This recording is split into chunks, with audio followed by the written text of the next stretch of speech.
Hello, this is Shiksha Vinay, and in this lecture we will study about the laws of chemical combination. So, if two atoms combine chemically, it forms a new kind of substance. So, there must be some laws governed by it, which it follow to form a new kind of substance. This question naturally comes in our mind, that what are the rules that follow these atoms during the combination to form a new kind of species. So several scientists investigated through experiment and gave several kind of laws which is governed by all kind of atoms when it combines to form a new kind of substance. Have a good moment. These laws are called laws of chemical combination. Mainly there are 5 basic laws.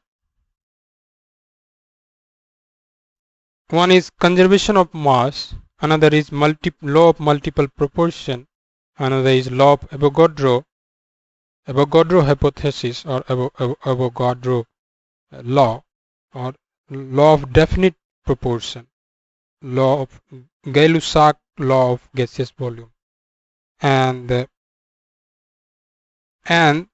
one is more, law of reciprocal proportion. We will deal about the 6 laws which is followed by atoms during the chemical change. Have you got my point? So, first law is law of conservation of mass.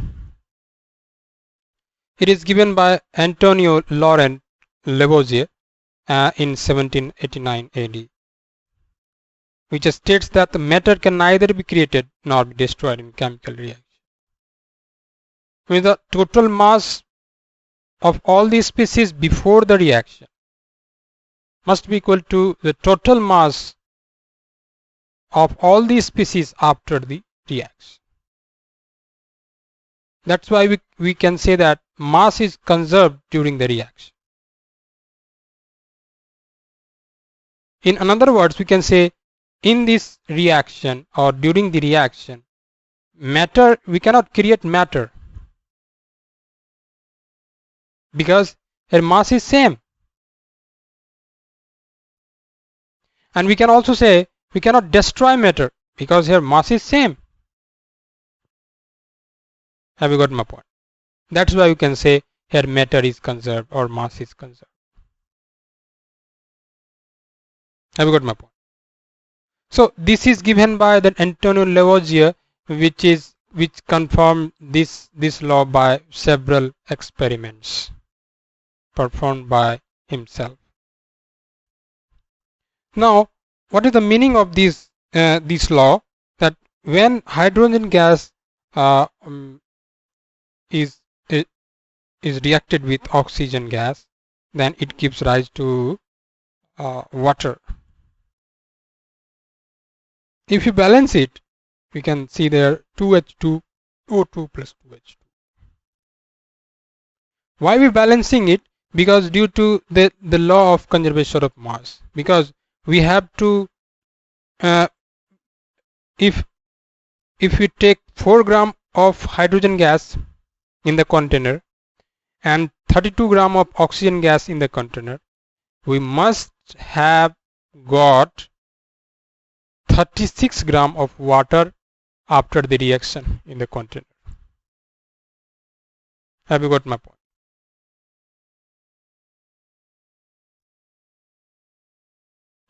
So this is the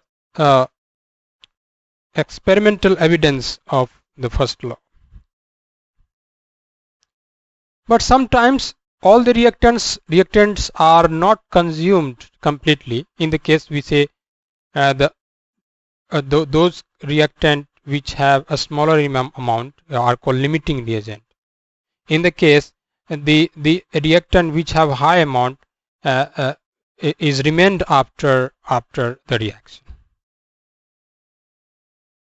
So in this situation the law is same, because we have to count all the masses before the reaction and we have to count all the masses after the reaction. We will get the same value. That's why we cannot create matter, we cannot destroy matter. It only can transform into one to another. Hydrogen and oxygen can transform into water, but we cannot create it. Have you got my point?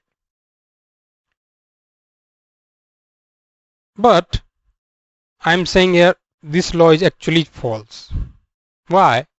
In the modern concept, Einstein had saw that every mass can be converted into energy by his famous equation E equal to mc squared. So you know that if energy is released in the reaction, from where it comes? It also means if we follow the law of conservation of mass given by Lavoisier, it also means that we can create energy.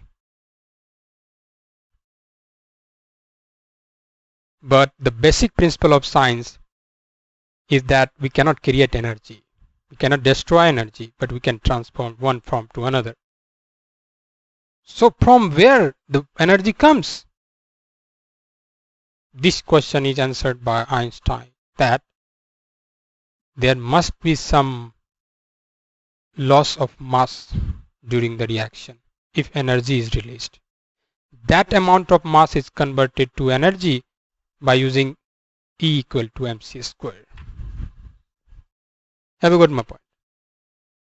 But Einstein had showed that even the tiny mass can give rise to tremendous amount of energy. So we cannot bother about these tiny mass which are lost during the reaction. We can ignore it in our practical purposes. Means if we take in the previous example 4 gram or 32 gram of oxygen and give rise to 35.559998 gram of water, that tiny amount which is lost here can be ignored. Yes or not? That's why this law is still valid. But actually it is not valid, but for the practical purposes it is valid. Now the second law is law of constant proportion or composition or definite proportion or composition. This is given by Joseph Proust, and it states that a compound always contain constant composition irrespective of their method of preparation of source. So if you produce a substance in your lab, take its sample. Now if you take that substance from nature, take it, and now after observing these two substances which is taken from different source and which is formed by another method, that is one is formed in the lab by synthetic method and one is formed by the nature itself. So what we see that the composition means the ratio of mass between the constituent particles is same for all the samples. Joseph Proust took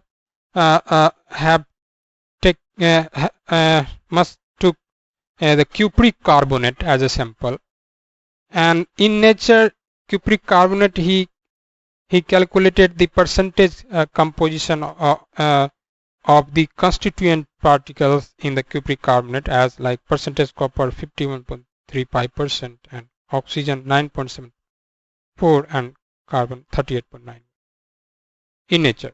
But when he synthesized it in the lab, he also got the same result. So due to this observation, he concluded that the every compound must have constant composition, whether they are from the different source or whether they are prepared by different methods. It doesn't matter. Now I am giving you another example, that take water as a sample and collect the water from river, from sea, from tap, or formed or produced in your lab by hydrogen and oxygen, and calculate its mass ratio and its molar ratio. In every case you must find the same mass ratio and same molar ratio. Have you got my point? That means any compound which are taken from any source, which are prepared by any method, must have the same composition. This is the law of constant proportion given by Joseph Proust. Here's a problem for you. Try at home, solve it by yourself.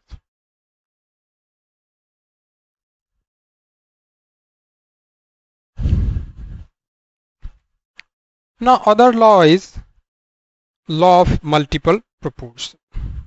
It is given by John Dalton in 1803 AD. Multiple means more than one. So if one element when combines with other elements to form two or more compounds, then the masses of one element that combine with the constant mass of other element are in the ratio of a small whole number or simple ratio. For example, 1:1, 1:2, 1:3, 3:2, 2:3. Simple ratio doesn't mean 1:√2, 1:1.59 or 3/2:1. Simple ratio means ratio of whole numbers, small whole numbers. Have you got my point? So now I've taken an example that if carbon is burnt in oxygen in the limited excess of oxygen, then we get carbon monoxide, and in higher excess of oxygen we get CO2. So if constant mass of carbon react with oxygen, and when it give rise to two or more than two compounds, then the masses of ratio of other element must have constant ratio or simple ratio.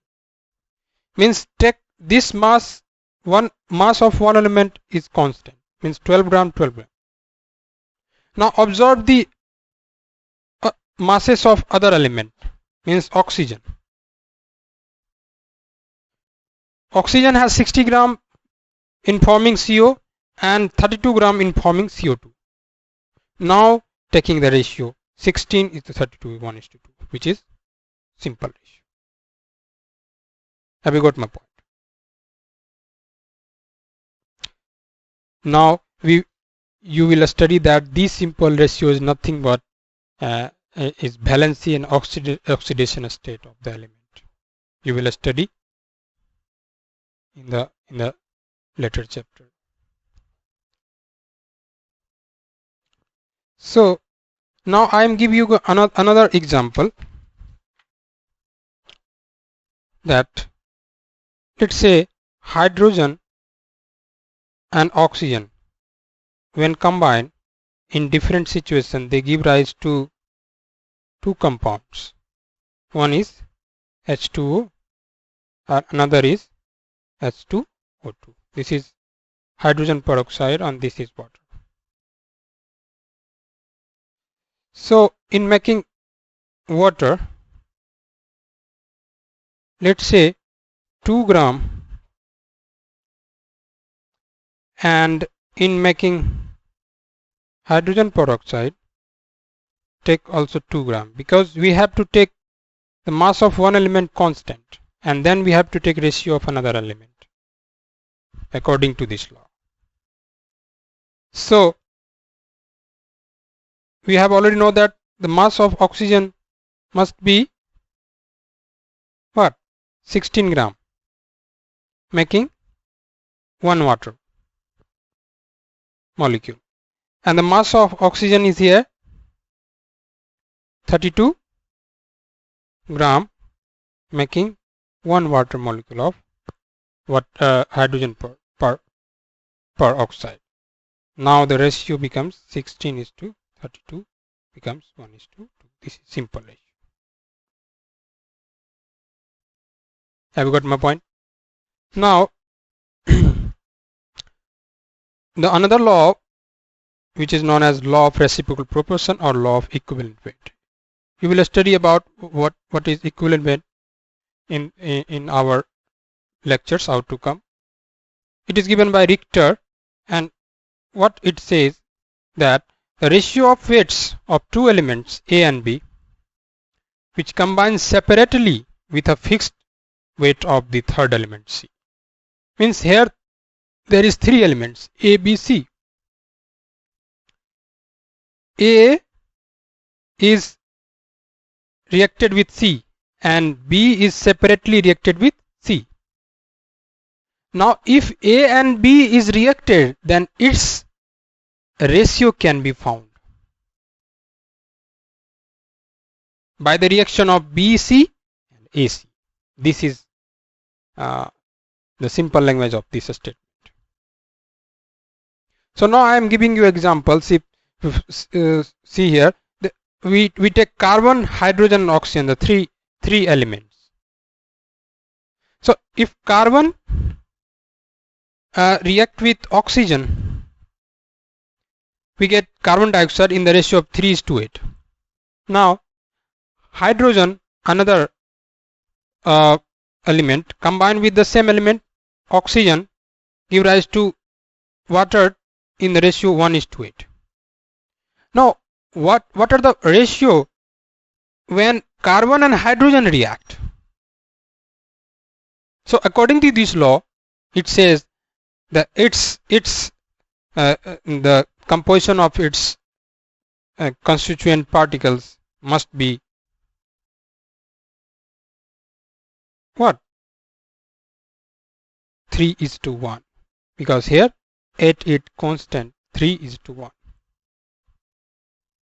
We have to neglect the ratio of oxygen, because here not oxygen. So this becomes 3:1, carbon and hydrogen. Have you got my point? I can elaborate it like this. Why I am saying 3:1? Because carbon has, if we replace it by its mass, carbon has 12 gram. That's why it is 3:1, means if its value is 3, then its value is 1. That its value is 12, then its value is 4. It means 12 means 1 carbon and 4 gram means 4 hydrogen. That means its molecular formula must be CH4. So by this law we can also find its formula, molecular formula.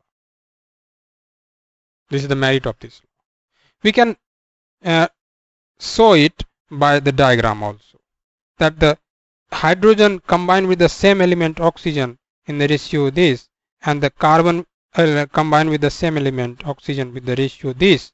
That's why when carbon and hydrogen combine, it must have the ratio 3:1, and so its molecular formula must be CH4. Have you got my point? This is the merit of this law. Now I give you some examples how to solve and how to familiar with this law of reciprocal proportion. So here is a question that ammonia contains itne percent of nitrogen and this percent of hydrogen. Water contains that percent of oxygen and that percent of hydrogen. Nitrogen trioxide contains that percent of oxygen. That percent. Here there are three species, three elements: nitrogen, hydrogen, and oxygen. Because ammonia has nitrogen and hydrogen, and water has hydrogen and oxygen, and nitrous oxide has nitrogen trioxide has nitrogen and oxygen. That means you have to calculate in ammonia the ratio of nitrogen and hydrogen. This is given. Take the total sample as 100 grams, so it becomes this gram, this gram. So we can take ratio of it. Taking mass of one as same, you can choose it. So we can take its ratio, and in other water we can take the ratio of hydrogen and oxygen. In the two sample, hydrogen is taken constant. Have you got my point? Means here it is, this ratio is 1:1.7 for nitrogen. Have you got my point? So we can calculate in nitrogen trioxide, ratio of nitrogen oxygen is as this. This is equal to this. Have you got my point? So this observation must follow the law of reciprocal. Can you find it by the diagram I have shown you in the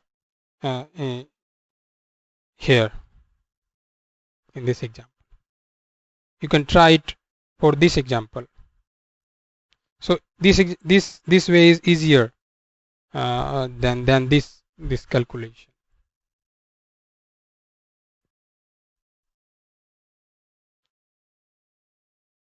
So now in the next lecture we will deal about basic principles more and more. Thank you for watching and stay with me. Thank you.